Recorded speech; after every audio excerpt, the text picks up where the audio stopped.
Hi, everybody. Welcome back to The Reason We Learn. I'm Deb Philman, mom, homeschooler, educator turned YouTuber. Today, I want to take on a subject. It's a bit meaty, so bear with me, and I'm going to try not to rant too much, but this is very near and dear to my heart. I am passionate about this topic, and that is individualism. Right now, we have a battle going on in America between individualism and statism. And I'll get into the differences shortly. But before I do, I want you to kind of go inside your head right now, and I want you to think about the answer to this question. Who owns your life? This one life that you have, irrespective of whether you believe in an afterlife. I'm just saying this one life on this planet that will someday come to an end. Who owns it? And by life, I mean how you spend your time, what your thoughts are, what you say, what you do, who you're around, the choices that you make, who you love, all of it. Who owns all that? And how high does the bar need to be for someone else to come in and decide they own any part of it, much less all of it? So I want you to just think about that as I go into the material I'm going to go into today. It's really important because the assault we have going on right now on individualism is based on the premise that you don't actually own your life. The collective does, the society, the community, the state. And the reason I say that is that there are people arguing right now that you should be told what to do with your life for your own good. And not just for your own good, but because you can't be trusted to make the right decisions for other people's good. And that there are these special, magical, amazingly skilled and brilliant and better than you are people out there who somehow have a right to make those decisions for you and to decide what right and wrong are and to decide what is good for you and everyone else. And if you think I'm being extreme, let's take a look at some examples. This came across my Twitter feed today. A friend of mine, somebody I follow, shared this, and I'm going to play it, and I want you to listen carefully. I'll comment when it's over, but listen carefully to what Christian Amanpour says. It says, CNN compares Trump to Nazis purging Jews. Listen carefully. Welcome to the program, everyone. I'm Christiane Amanpour in London. This week, 82 years ago, Kristallnacht happened. It was the Nazis' warning shot across the bow of our human civilization that led to genocide against a whole identity, and in that tower of burning books, it led to an attack on fact, knowledge, history, and truth. After 4 years of a modern-day assault on those same values by Donald Trump, the Biden-Harris team pledges a return to norms. Okay, so what did we hear? We heard a mention of Kristallnacht because this week is the anniversary of it, and that is correct. But we also heard it compared to what she purports to be an assault on the values of fact, knowledge, history, and truth by the Trump administration. This from a woman who works for a network that put forth the Russia collusion hoax, and yes, it is a hoax. There is ample evidence that the entire thing was a fabricated lie, pushed for 4 years and never recanted. They never recanted, even though there are 62 people under oath, many of them who might end up in the Biden administration, by the way, who have asserted there was no evidence of Russian collusion. But there are people still walking around believing it. So who had an assault on truth? As far as history goes, in the past couple years, we've seen the 1619 Project put forth the idea, under the aegis of the New York Times, that the American Revolution was fought for the purpose of preserving slavery. That's an assault on history and truth.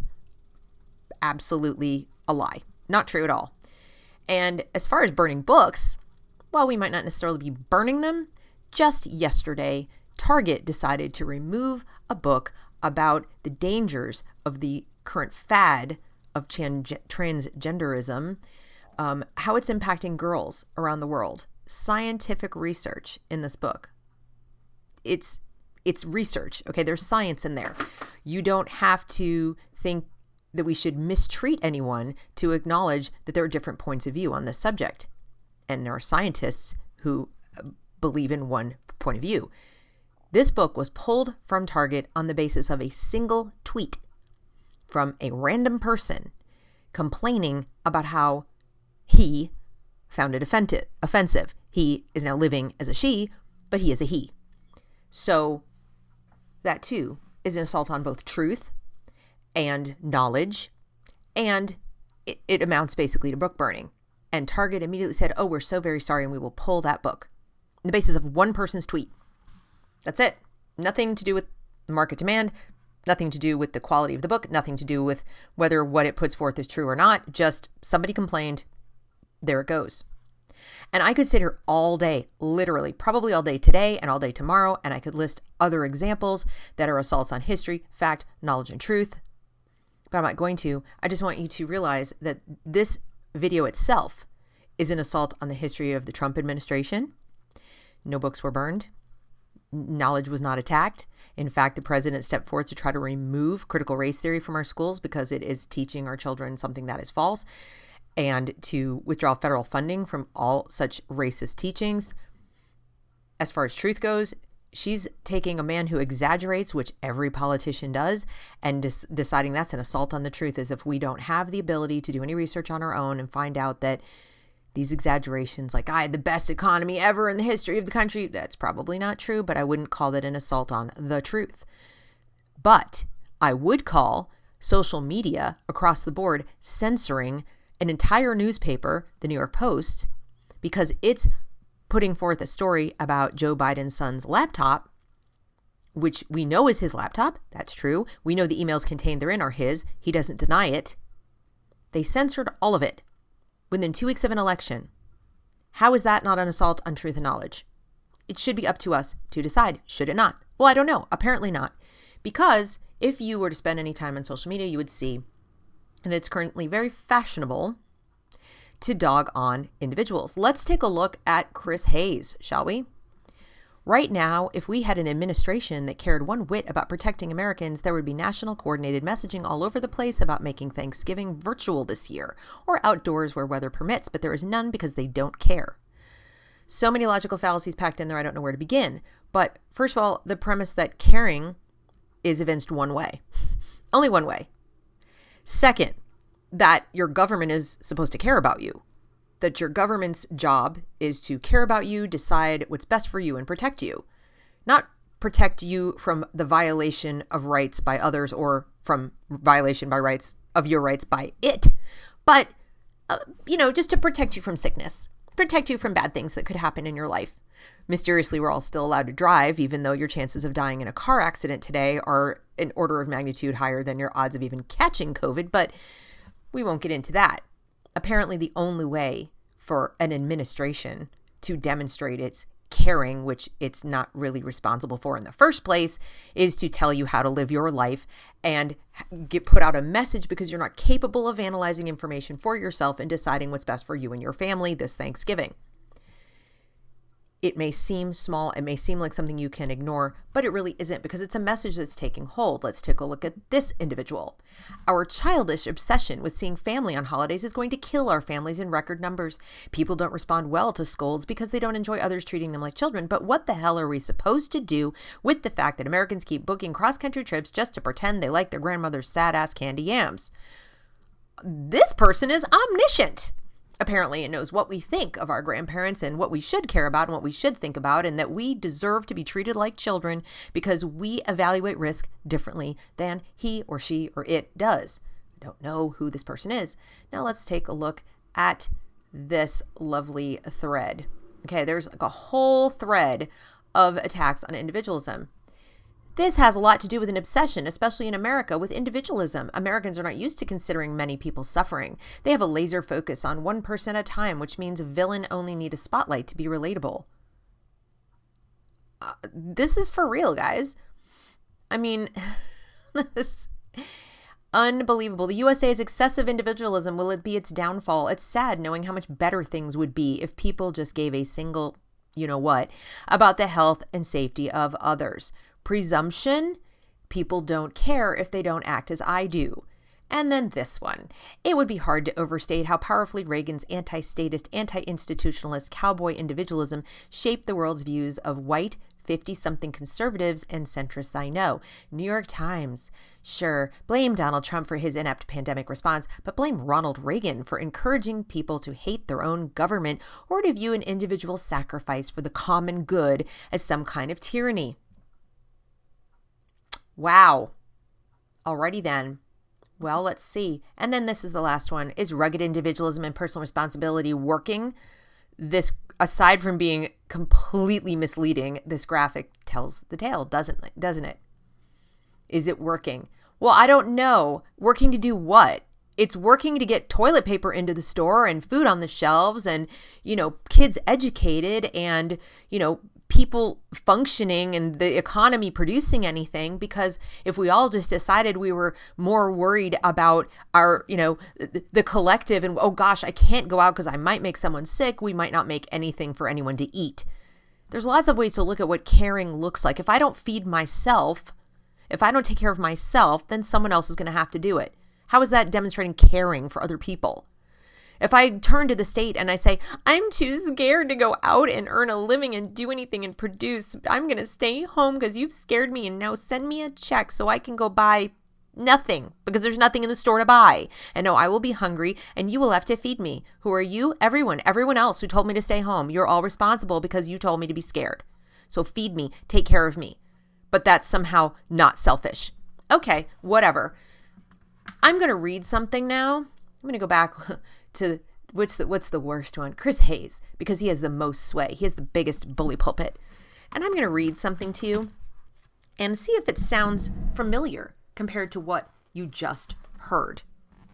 And excuse my mic. I'm trying to get a new mic because I have to lean in so much for this one to work. Okay. It is thus necessary that the individual should finally come to realize that his own ego is of no importance in comparison with the existence of his nation, that the position of the individual ego is so conditioned solely by the interests of the nation as a whole, that above all, the unity of a nation's spirit and will are worth far more than the freedom of the spirit of an individual. This state of mind, which subordinates the interests of the ego to the conservation of the community, is really the first premise for every truly human culture.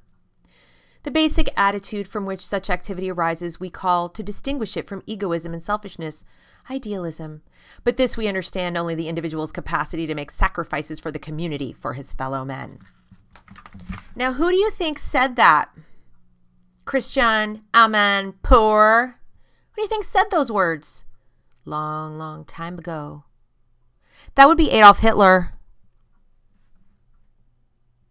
So I find it deeply ironic that Ms. Amanpour is lecturing us about fact, knowledge, history, and truth, comparing the administration that respected federalism and allowed states to make their own decisions, and then furthermore allowed individuals within those states to make their own decisions about what to do individually about protecting themselves, their loved ones, and their communities from a virus that's going to be a virus and going to spread unless you individually take action in your individual life. And there's really not much a government can do about that, except get busy getting out of the way of the private interests who are better at finding cures and treatments than the government.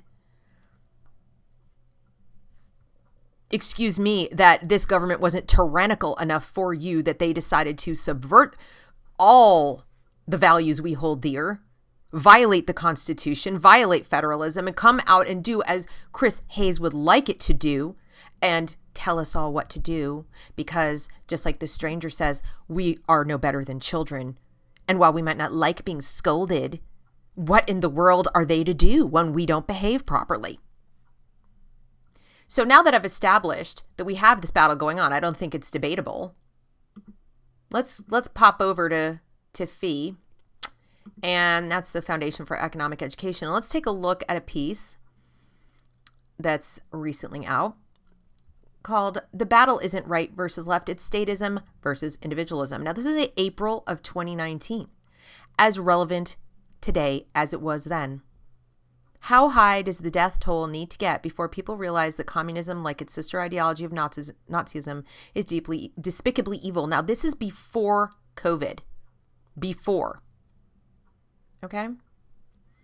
I've written about how totalitarian ideologies such as communism and Nazism have a lot in common. Both subordinate the individual to the state, and both give the state power over the economy. Sound familiar? See, because what happens when you lock an economy down? You have to give power to the state to decide which parts of the economy may still function that are essential, and therefore which people may work, and which people must become wards of the state in the interim. That is literally the state managing the economy and deciding what matters most. These are people who are not supply chain experts. They are not producers in many cases. A lot of them are lawyers. A lot of them have never worked in the private sector. Look at Joe Biden. He's never held a job in the private sector. For 47 years, he has lived off of your tax dollars. He literally does not know how anything works in this country. And he purports to have the wisdom to decide how our economy should function in the midst of a pandemic. Not doctors, not supply chain experts, not economists, not sociologists, not doctors, not educators, not all the people who actually make the wheels go round, but the state. And both slaughter millions of people. Yes, they do, because when you decide you know what's best and mistakes start to happen and people start to get upset and get hungry and disagree with what you're doing, and start to push back, you're not going to admit you were wrong, especially when you look around at the death count because of your policies, Andrew Cuomo. You just have to crack down harder. You have to be righter than they are right. And that means using more power and more force. The battle is not right versus left, it's statism versus individualism. Let's look at some writings on this issue. We'll start with an article by Bradley Berzer, published by Intellectual Takeout. He worries that totalitarianism on the left is making a comeback. He worries? This is in 2019. Here we are. In 1936, you had three choices: National Socialism, International Socialism, or dignity. In 2018, we find ourselves in similar circumstances. Why is this happening now? First, we scholars have failed to convince the public of just how wicked all forms of communism were and remain. Almost all historians ignored the most salient fact of the 20th century, that governments murdered more than 200 million innocents, the largest massacre in the history of the world. Terror reigned in the killing fields, the Holocaust camps, and the gulags. Second, an entire generation has grown up never knowing such things as the Soviet gulags or even the Berlin Wall. Most younger defenders of communism buy into the oldest propaganda line of the left, that real communism has never been tried. He explains that fascism and socialism are two sides of the same coin. That the National Socialists embraced socialism is factually accurate. They didn't nationalize very vital industry in Germany, even if by outright intimidation rather than through the law. They did. In his personal diaries, Joseph Goebbels wrote in late 1925, "It would be better for us to end our existence under Bolshevism than to endure slavery under capitalism." Only a few months later, he continued, "I think it's terrible that we and the communists are bashing each other's heads." They wanted to be allies, but they were in competition for control because it was about power. Whatever the state of the rivalry between the two camps, Goebbels claimed the two forces should ally and conquer. The Italian fascists had even closer ties to the Marxists, with Mussolini having begun his career as a Marxist publicist and writer. A few Italian fascists even held positions in the Comintern. And how do we react to the hammer and sickle? I don't have to write an article explaining the millions of deaths that occurred at the hands of communist regimes like the Holocaust, the gulags of the Soviet Union, and killing fields of Cambodia are widely known. Yet journalists in the UK openly and proudly advocate communism. Statues of Karl Marx are erected. There is no justifiable way a fascist could argue that wasn't real Nazism. The same is not true for communism. Since Karl Marx never implemented communism himself, the leaders of communist states always have that get-out-of-jail-free card. Any shortcomings, tragedies, or crises of communist regime faces can always be blamed on misapplication of Marx's infallible roadmap. The communist ideology in its purest form might be separated from its implementations, but at what point does its awful track record discredit any attempts to advocate it? The history of communism is as blood-stained as that of Nazism, much more so actually. It's time we treated it as such. So I read to you from the writings of Adolf Hitler, but as I just point out, more people were killed by communism and socialism, and we have open socialists in our government, sitting members of Congress, one socialist in the Senate. Bernie Sanders is absolutely a socialist. He may call himself an independent. That's a lie. Medicare for all, universal basic income, forgiving all the debts. These are communist Marxist policies. It's all about the collective. Nobody stops to think about the individual who scraped and saved and worked their way through college and maybe took 6 or 7 years to do it. They did it But now debt could be wiped away. And on whose dime? That same person who scraped and saved and worked his way through. Is that fair? Is that just? Meanwhile, the people in charge of the schools, who bear no responsibility apparently for teaching these kids how to go out and earn a living that will help them pay their debts, they're scot-free. They have giant endowments, 6-figure salaries, $700 a month car allowances. But it's the fault of the individualist who put himself through school and didn't go into debt? It's the individual's fault? Or is it the fault of a bunch of little collectives that have decided that the rest of us are just a matrix off which to feed? So Chris Hayes wants us to be treated like children. The stranger wants us to be treated like children. The people in this thread, this guy, Seth Kotler, wants us to be treated like children. Oh, it's just, it's so wrong to be anti-statist and anti-institutionalist, cowboy individualism. I have news for you, sir. Cowboy individualism built this country. Cowboy individualism saved people from the Nazis, rescued all of Europe from the Nazis. Cowboy individualism built everything that's worth anything in this country. Cowboy individualism went to war to free the slaves. Cowboy individualism is getting up every day and driving a truck to transport toilet paper, milk, and every other damn thing that your elitist ass needs while you sit in your stay-at-home policy lockdown, signaling your virtue about how much you care about everybody else. You want everyone to subsidize your virtue. All of you do. Mr. Giant 6-figure salary, I'm sure possibly more, Chris Hayes. But make no mistake, folks, this is a battle for ownership of your life. So please go back to the original question I asked at the beginning of this video. And I want you to think about what your children are not learning and why they are now susceptible to believing that socialism, communism, collectivism, basically servitude, is virtuous. What are they not being taught? And I will put a link to that article, which does date back to 2019, but I don't think it matters. I'll put a link to that in the description box. I also highly recommend you read from the book that I was reading. It's called Ominous Parallels by Leonard Peikoff. This book was written, want to know when this was written? Want to know how long this has been coming? How long people have seen this coming? 1982. So, you know what the real problem is Reagan.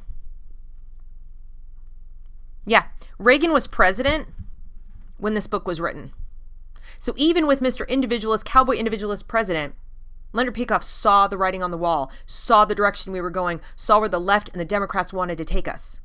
And yes, I say Democrats, because you don't see this. People talk about it being right-wing, Nazism is right-wing. No, you don't see this. You do not see this on the right. You do not. At worst, you might see some people going towards religious extremism or thinking what we really need to do is put prayer back in the schools and things like that, which is this whole other separate issue. That kind of collectivism is no better, but it has zero power right now. Zero. You do not see this in the media. You do not see this in institutions like academia. You do not see this in our government. There is no concerted effort with any degree of power to do anything from the right on collectivism. But you see all of those institutions completely owned and dominated by the left. And make no mistake, Hitler was a leftist. So think about that as Thanksgiving approaches. Are you an individualist? Do you own your life? Or are you perfectly okay putting your life, your safety, your security, your every decision that you make in the hands of total strangers thousands of miles away who claim to know better than you and think that if you have a different risk assessment in life, you're a child and deserve to be treated that way? I'm sorry to be so shrill. No, I'm not. I'm very passionate about this issue. If you like this content, I ask you to support this channel, subscribe to this channel, like this video, share this video, comment on this video. That's the video.